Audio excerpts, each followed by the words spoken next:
মানে যদি এমন হতো যে বেনামাজির জানাজা হয় না, আমার মনে হয় নামাজির সংখ্যা বাড়তো।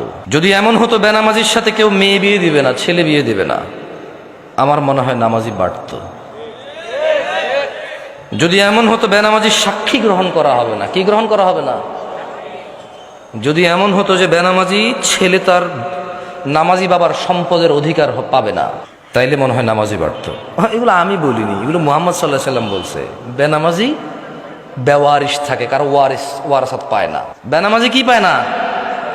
নামাজির ওয়ারাসাত পায় না, পৈতৃক সম্পত্তি পায় না। যে ছেলে নামাজ পড়ে না তার বাপের সে পৈতৃক সম্পত্তি পায় না, ইসলামে সে পায় না। সে মারা গেলে তার জানাজার নামাজ হয় না।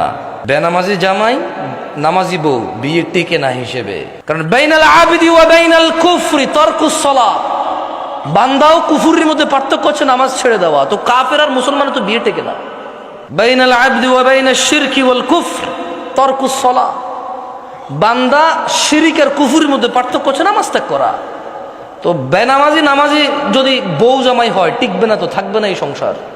খুব সিম্পল লজিক।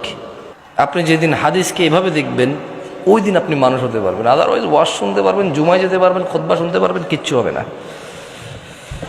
আর আমার মতো লোকজন নিয়ে এসে, আমার থেকে উন্নত লোকজন নিয়ে এসে কতক্ষণ নিজের এলাকার সুনাম করতে পারে।